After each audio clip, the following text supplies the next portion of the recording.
8 फरवरी को मैं आया, 3 तारीख को, 5 दिन के बाद फरवरी को चतुर्दशी का बड़ा प्रतिक्रमण आचार्य श्री जी के साथ हम सभी मुनिराजों ने किया। अब 9 फरवरी को देख दोपहर 2 बजे के करीब आचार्य श्री जी दीर्घ शंका के लिए गए।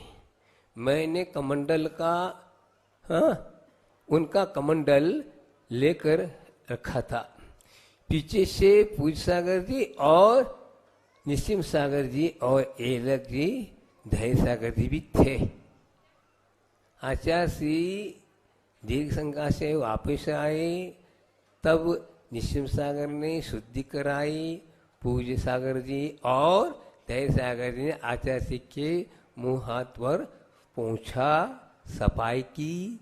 आचार्य श्री काय शुरू किया, उसके बाद मेरी ओर देखा। मैं वहीं खड़ा था, तो मैं पास में बैठ गया। बाकी महाराज थोड़े से बैठने से थोड़े सा हट गए।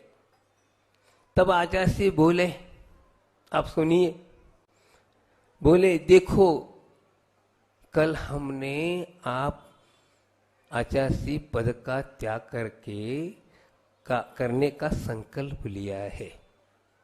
देखो क्या कहा, मैं संकल्प ले लिया, आचार्य पद का त्याग करने का संकल्प कर लिया और बाद बड़ा प्रतिक्रमण किया।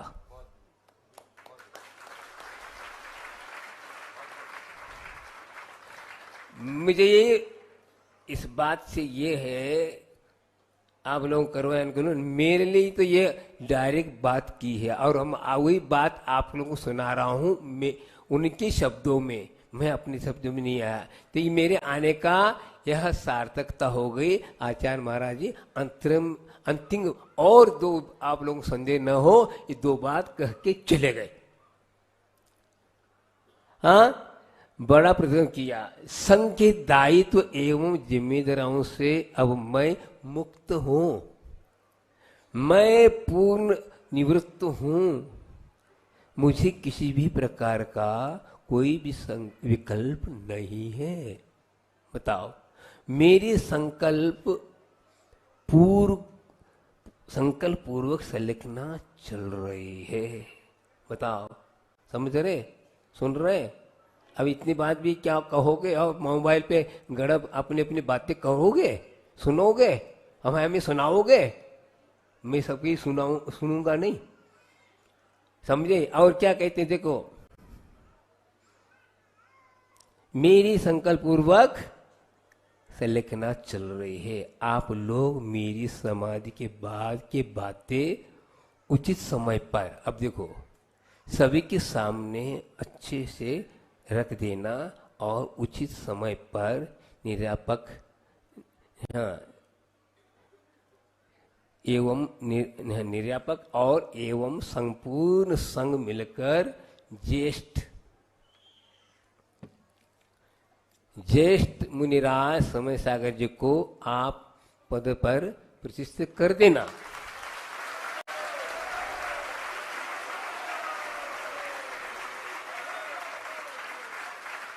और आप सुनिए, और जब तक मैं यहां हूं, समाधि नहीं है, तब तक कोई किसी की बातें न करना। क्या कहा?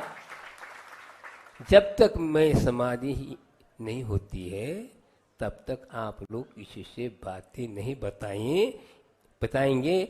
आप लोग कायसु कर ले वहीं पास थे। तब हम सभी ने कायसुर किया। उसके बाद हमने ये बातें नोट करके रख लिया। आज आपके सामने रख दिया।